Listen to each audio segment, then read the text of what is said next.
Well, good morning. Welcome to another early Saturday morning version of Shaving with Fuzzy, which means day shift.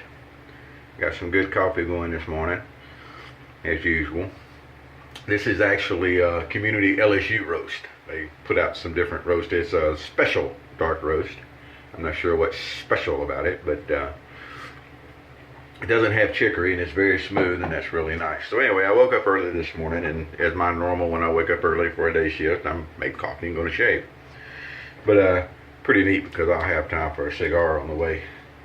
So that's a plus. So over at the Original Safety 2, that's the Original Safety 2, the number 2, all crowded together.com. There was a question about shaving with the open comb micromatic, and the problem was having a problem with shaving along the jawline and the chin, which are always kind of challenging areas, I think. And they want to use the open comb micromatic as an everyday shaver, which is outstanding. These things are really, in my opinion, underrated, and they're just fine for an everyday shaver. So, of course, the standard advice is throw the thing away, beat it in with a hammer, cut the safety bar off of it. But I thought I would try to show, my advice is skin stretching, and you move areas around, and we've seen it before, especially on the jawline. You can take an area that's running right along the jawline, and you can pull it up to where you have a flat area to work on, and that's always nice. And then around the chin, makes you look funny in the mirror, but you can also do different little things, and you can pull the skin up to where you have a flatter place to go. Another thought was that they say they have a coarse beard, and was talking about prep, and I don't prep, and I have far from a soft beard. Used to, I preached prep, and it's great if you like the feeling of it and the ritual of it and everything. It's great, but as far as the actual shave goes, I don't think it's that much. I think it's like mowing grass. If you're mowing good dry grass, it cuts really good. If you're mowing damp grass and everything, it doesn't cut as good. It clogs everything up, and it's just kind of dark. But mostly I don't think wet grass cuts as good as dry grass, and I'm going to get a million people talking about how grass is not actually like whiskers, and the whiskers need to soak the water in. And you want to soak something, get a garden. They make these hoses you put out, you turn them on, and they soak. Called a soaker hose. Then you can soak, and then you can bloom. Looky there. You soak, you bloom, all together there. See? Gardens are good for you, aren't they, though? Yes, soaking bloomers. But anyway, also someone over there was talking about tobacco.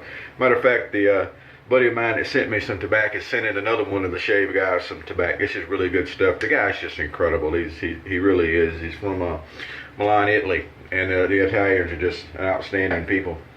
So we're going to use tobacco, and we're going to finish it up with Clubman Musk, and I think they are really nice. I love Clubman Musk. And we're going to use our Semogue. Semogue, I was told it's not Semogue, it's Semogue. I thought Semogue was bad, but anyway. So the Semogue here, 1305, which is a favorite brush of mine also. So let's see what happens with all that. So it took 3 minutes and 30 seconds just to get into all that, get that stuff done. So, bear with me. I got 26 more minutes left on the phone. Yeah, we're not going to do that at all.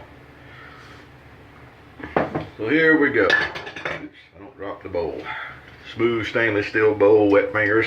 Butterfingers. Alrighty. As we already know, the tobacco is easy to lather.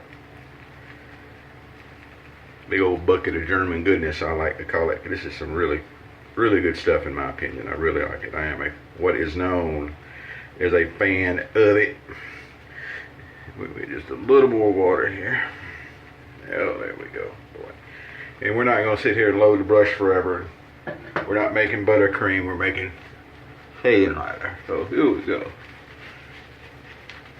Now, if you're having problems, certainly good lather will help. And then the question comes out, well, what's good lather? Well, like I was mentioning a second ago, some people like to make buttercream, and they think they're having a big pile of really thick, goopy, shiny lather is the thing. And for them, it could be. What I want is a layer Nice, slick, dense shaving soap.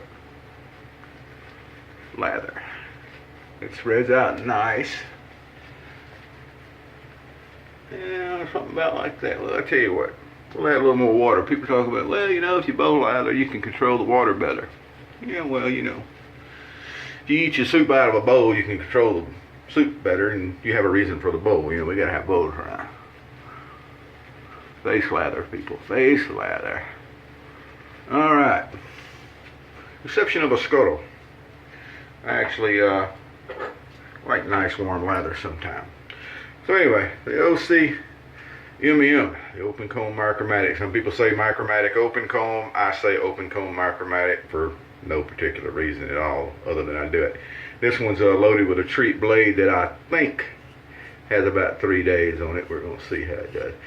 Now, GM recommended with their micromatics that you run them pretty much flat on the face. And that's pretty much what I do. Run the beveled part here down on the face.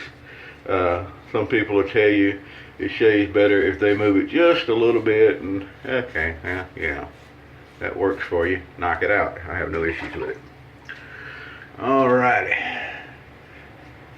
Of course, we've heard before where people say, you know, I can feel just that little bit of difference. No, you can't. That's all in your head.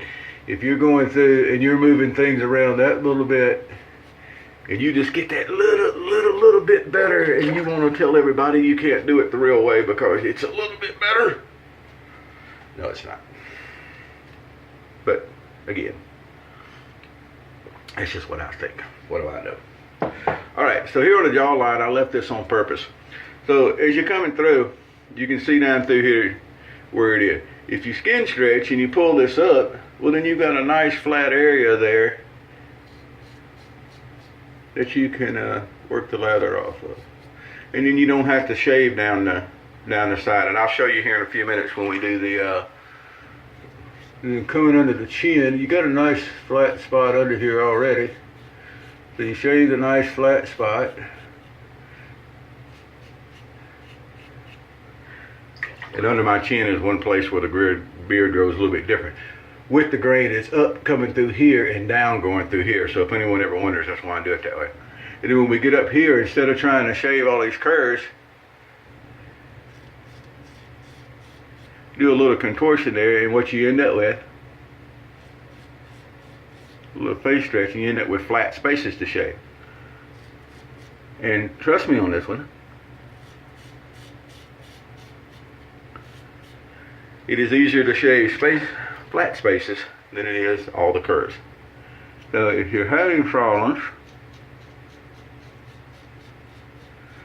also the person was talking about on the forum that they have a problem because they're normally buffing these areas with other razors, and this is kind of a, you know, I don't know if it's really bulky, but short strokes are just fine. Now you'll see how this is just kind of, so we're going to kind of pull it up by doing this good old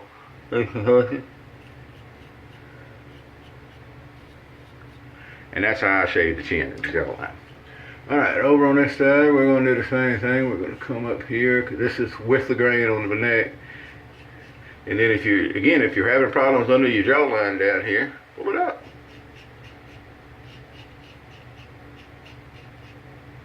And then you got this nice flat space to work with. So, that's my theory on how you fix the problem with the open comb micromatic, so that, you know, it's shaving easier in those areas. One of the guys suggested that he likes the stainless steel PTFE, the Teflon coated gem blades, and I don't. I like carbon steel, but that's not saying there's anything wrong with the stainless. I like the carbon steel. So I'd say, you know, make sure you're using a good blade of your choice. Little skin stretching, little short strokes. Short strokes are I don't know, I see a lot of people that like using big old long strokes, and that's fine. But don't remember, you got that little, hey, it's time for me to wake up. Let me dismiss that alarm right there. We go. And, you know, you've got the choice of using short strokes too. So a lot of times, that's a good way to do it. I think mostly that's what I do, although I guess sometimes I don't. Alright, so we're going to come back and get this in a different direction. Our across the grain path, because remember we don't do.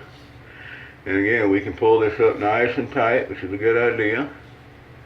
And shade down. And then you can always, when you come through under here, let's clean the ladder off so we can see a little bit more. You know, if you're coming across on your, across the grain here, if you need to, pull it up. Get you a flat surface there to shave it. So you got nice and flat there now. That shouldn't be any problems at all for the open comb Micromatic to take care of. Alright, I'll come under here, get this at another angle, and then we're going to pull this up. Look at there, across the grain with the skin pulled quiet. Come at an angle under here, because this is already nice and flat.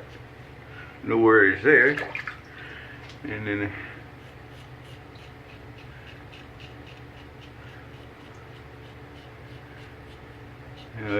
kind of run it down there. Now I got a big old honking pin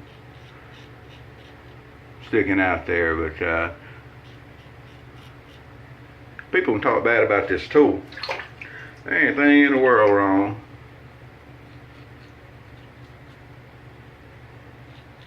Alright. Actually, that's supposed to be for my cleanup paste. There ain't nothing in the world wrong with a Micromatic, the open comb or the clog proof or the flying wing, bullet tip, guiding eye, whichever one you have. Whatever you want to call it. They had a flying wing and then they put the guiding eye on it, which I feel is a marketing gimmick, but maybe that's for another video. But anyway it goes, if it helps you use the Micromatics, I'm all for it. I think JR really likes his guiding eye bullet tip there, and that's great. Whatever floats your boat. I don't know why you want to float a goat, but whatever floats your goat, there you go. We're not going to get into a goat discussion. It just goes places we don't need to be. Just saying. I must need more coffee. It's got to have something to do with it. Oh boy, that's a good roast. I don't know what a special dark roast is, as I said to start with. That's a good one. Alright, and then your touch-up pass, especially if you're doing the witch hazel like I do, it's easy to come through there and just, if you need to touch that chin up a little bit, you can. Now look here, I'm telling you, that chin is just as smooth as you're going to get it. Now another thing to remember is that, you know, we're not looking for BBS all the time, because it's, you know, not going to happen for long. I can get it, and generally I get pretty close, even not even really trying real hard. I mean, today the cheeks, the chins, all under the jawline, since I stretched, took time, all really smooth, and then under the neck here there's always a little bit of sandpaper. But even if I take the time to go and take care of that, a couple hours later the sandpaper's right back, so I don't worry about it. So that's what I say when I mean BBS is pretty much just a myth in this world. I don't care to have it for a few hours. Doesn't bother me any not to have it. I kind of like that sandpaper feel. And if for some reason I do want it, I can get it pretty much with whatever I want to shave with. So there we go. That's about a day and a half worth of growth. I didn't work last night, but it came off really nice and smooth, very smooth. So remember, stretching. You can take skin that's down here on your jawline that maybe you're trying to shave on an angle or curve, and just pull it up. Hey, how you doing? And you know, ooh, what's that? Let's see, I didn't clean up very well. Hey, he didn't put anything on before he did that. No, I didn't. I'm a wild man. But anyway, that's why you feel around under the back of your ears, because I had sure not got that touched up. So there we go. All that talking, still under 15 minutes. Good cup of coffee. Got a, wherever I put my old cigar, there it is. Got an El Cheapo cigar for the trip in. I buy the factory throwouts, they call them, for riding to work cigars, just because I'm just smoking them blindly as I'm going to work. Save the good stuff for other times. Y'all have a good day. I'm going to go out and get a day shift done. I think we're going to be up around 94 or so. It's going to be kind of sticky out there. If you're hotter and drier, more power to you. I used to live in Tucson, and they used to say, well, you know, it's different there. It's a dry heat. And I used to remind people, so is an oven. Remember that. Y'all have a good day. Happy shaves to you. We hope to see you over at the Original Safety 2. That's all one word. Original Safety and the number 2.com. Tell them Fuzzy sent you. They might let you in.